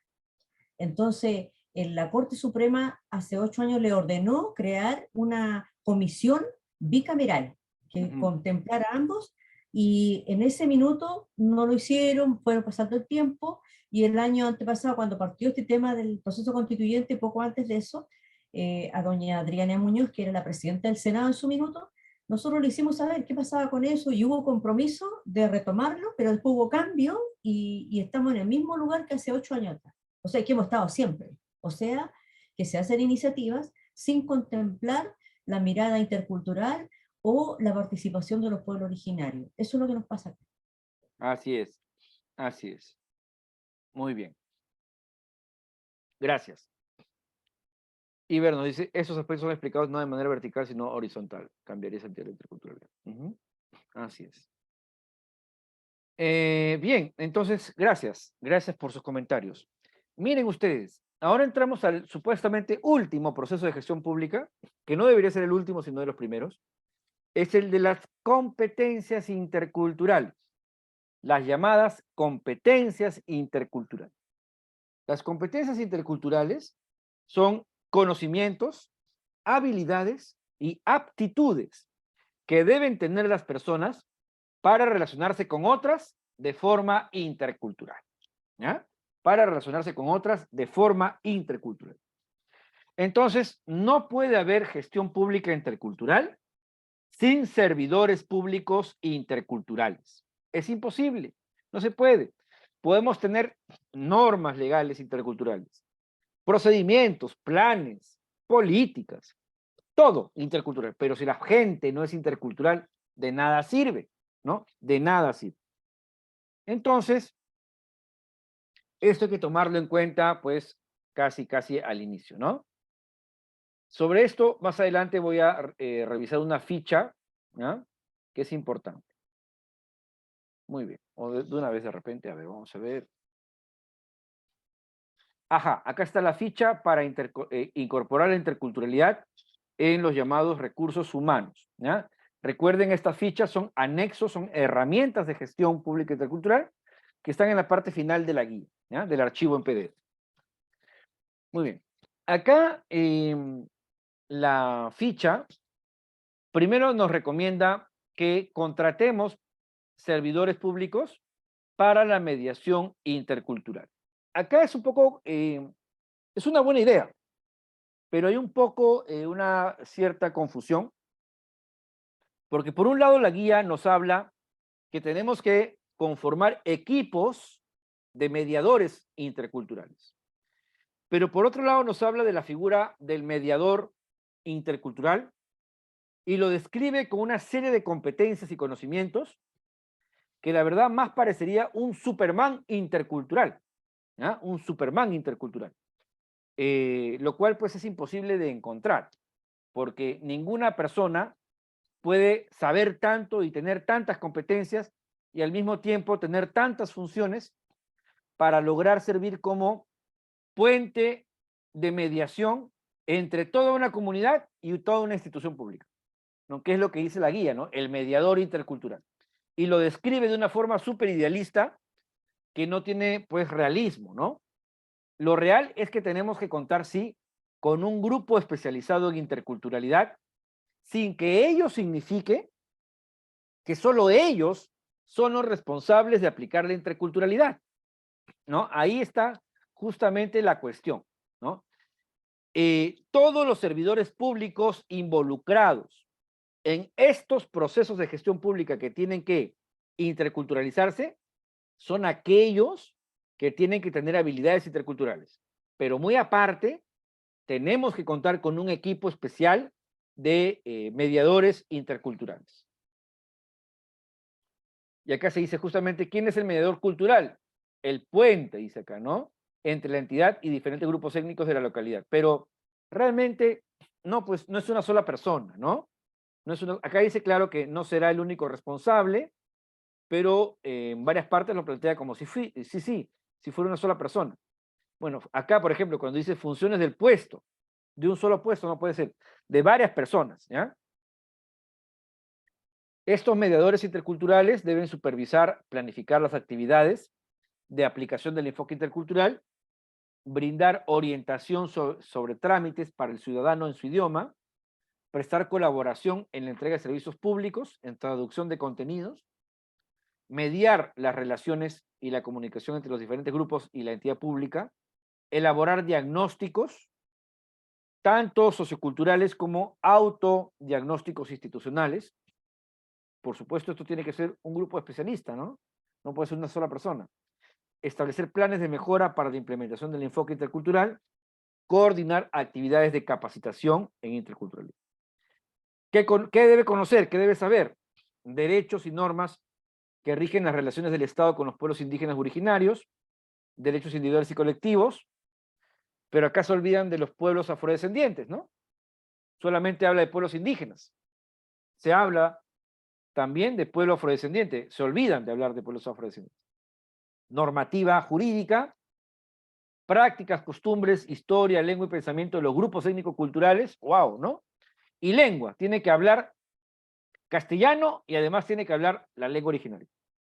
Evidentemente, pues, imagínense, ¿no? O sea, yo creo que nadie puede saber todo esto, ¿no? Porque prácticas, costumbres sobre los grupos étnico-culturales, o sea, muy pocas personas van a tener toditas estas competencias, ¿no?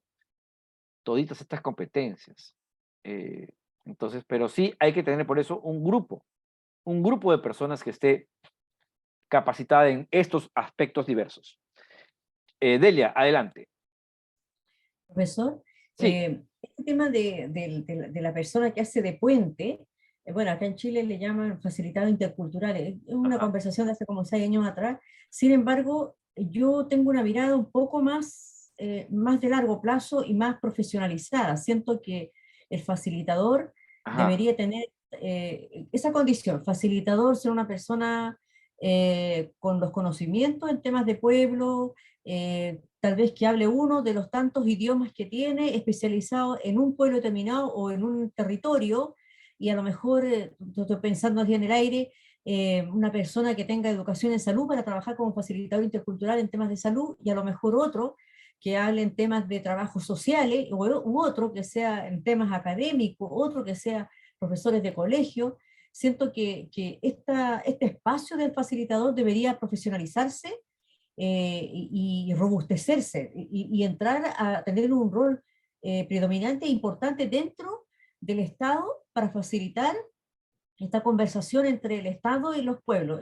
Eso es lo que yo he pensado desde que estoy en este asunto, entonces no sé si estaré bien, estaré equivocada, profesor. Me gustaría escuchar su opinión. Sí, los facilitadores interculturales yo creo que son importantes, pero, o sea, más importantes que sean de los propios pueblos originarios o afrodescendientes, pero que también tengan conocimientos, ¿no? Sobre interculturalidad. Entonces, todos, o sea, siempre he dicho por eso que la interculturalidad se aplica a toda la población, ¿no? Y eso incluye indudablemente a las personas que provienen de pueblos originarios afrodescendientes, ¿no? O sea, es importante contar con estos conocimientos. Entonces, yo sí creo que deben ser de los pueblos, pero tener conocimientos y habilidades interculturales. O sea, no por ser miembro de un pueblo originario ya es intercultural. No, no. Entonces, todos tenemos que tener esa capacitación. Por ejemplo, en la educación bilingüe intercultural, no basta que un profesor pertenezca a un pueblo originario. Tiene que tener metodología de enseñanza intercultural, ¿no? Porque no se trata solo de enseñar la cultura de un pueblo, sino de hacerla entrar en diálogo con otra cultura, que es la cultura colonizadora, pues hay que decirlo realmente desde un punto de vista histórico tal cual, ¿no? Así es, Delia, ¿no? Entonces no es intercultural meramente por ser de condición indígena, lo intercultural tiene más que ver con la pertenencia, ¿no? Además, esa visión de lo intercultural como esencialmente indígena es una forma colonial de ver la etnicidad, es decir, ellos son los grupos étnicos y yo no soy grupo étnico. O sea, yo soy normal y ellos son la excepción, ¿no? Ellos son los grupos étnicos. Entonces, todo lo que es étnico ya es intercultural. ¿Por qué? Todo indígena ya es intercultural. No, pues eso es una visión colonial, ¿no? Porque lo étnico nos pertenece a todos. Los mestizos somos un grupo étnico. Entonces, entender así la etnicidad es una forma colonial de hacerlo, ¿no? Bien, acá están las competencias. Muy bien. Aparte del mediador intercultural, se tiene que contratar traductores. Los traductores son las personas que pasan de un idioma a otro de forma escrita, un contenido, ¿no? Y los intérpretes son aquellos que pasan de un idioma a otro de forma oral. Esa es la diferencia entre traductor e intérprete, ¿no? Es importante que los gobiernos cuenten con base de datos de intérpretes y traductores y mediadores para que puedan ser contratados para ocasiones en que se necesiten sus servicios, ¿no? En Perú, por ejemplo, tenemos un registro de intérpretes y traductores de lenguas originarias. Aparte, también se nos plantea que se realicen capacitaciones para interculturalidad, ¿no? Sobre estos temas, que son temas que justamente ustedes están desarrollando acá en este diplomado. Y bueno, acá falta el 9º proceso de gestión pública. ¿Cuál es el 9º proceso que falta? A ver, ¿quién me dice? Ahorita te respondemos, Fernando, un ratito. Muy bien, Fernando, al toque. ¿Cuál es el 9º proceso que faltaba en la guía? Los mecanismos de participación ciudadana intercultural. Los mecanismos de participación ciudadana intercultural. ¿Ah? Ese es el 9º proceso que falta acá. Entonces, ¿cómo aplicar el enfoque intercultural a dichos procesos de participación ciudadana? ¿Cómo? Por ejemplo, ¿cómo convocamos dicho mecanismo de participación? ¿Cómo lo convocamos? ¿A través de qué medios? ¿Publicándolo en internet? ¿O vamos a enviar comunicaciones comunidad por comunidad? ¿En qué lengua? ¿Con qué símbolos? ¿Con qué imágenes? ¿Cuándo va a ser la reunión o la asamblea de participación ciudadana? ¿En un horario en que el pueblo está trabajando, dedicado a sus labores agrícolas, por ejemplo, o actividades culturales? ¿O lo vamos a hacer en un horario en que la población pueda asistir? ¿Dónde lo vamos a hacer? ¿En la ciudad? ¿En lugares alejados de donde viven las comunidades que queremos que participen? ¿O en las propias comunidades? Durante la reunión de participación ciudadana, ¿qué metodologías participativas vamos a utilizar? ¿Cómo vamos a transmitir la información? ¿Cómo vamos a llegar a acuerdos?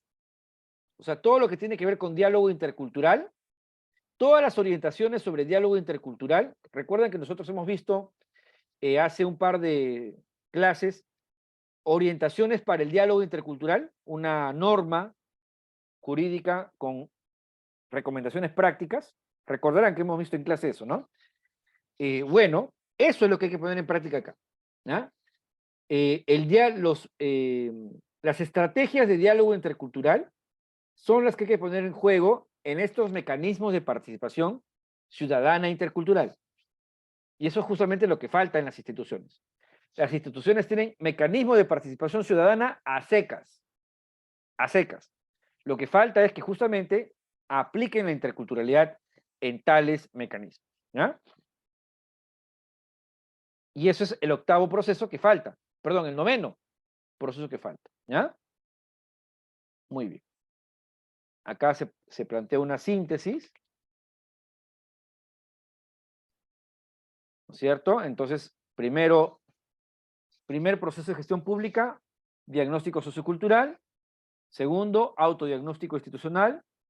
Segundo proceso, interculturalidad en la planificación estratégica y en los planes presupuestales. Luego, infraestructura intercultural, comunicación intercultural, documentación oficial intercultural, instrumentos de gestión interculturales, normatividad jurídica intercultural, recursos humanos interculturales y el 9º, mecanismos de participación ciudadana interculturales. ¿Ya? Muy bien, con esto se termina la parte número 1 de la guía. Miren, solamente la parte 1 de la guía. Amigas y amigos, vamos a desarrollar esta segunda parte el día de mañana, ¿ya? El día de mañana. Estamos dejando media hora de clase.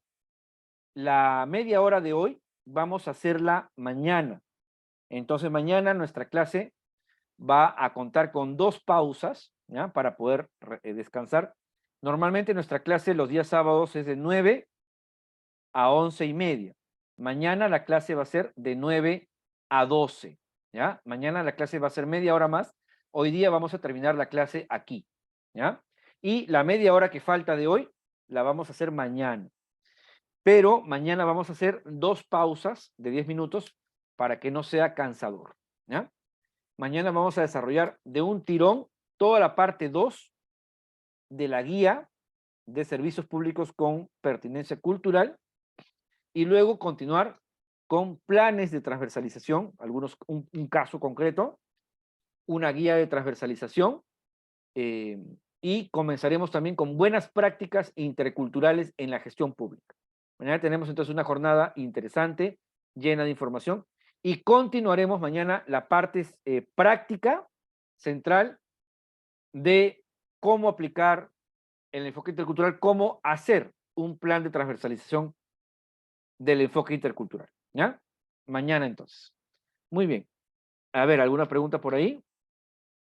Ah, ya, Fernando nos preguntaba, ¿cuál es la diferencia entre intérprete y traductor? ¿No? El intérprete es el que pasa de un idioma a otro de forma oral, verbal, mientras está realizando la acción. Lo pasa al idioma originario o al idioma español.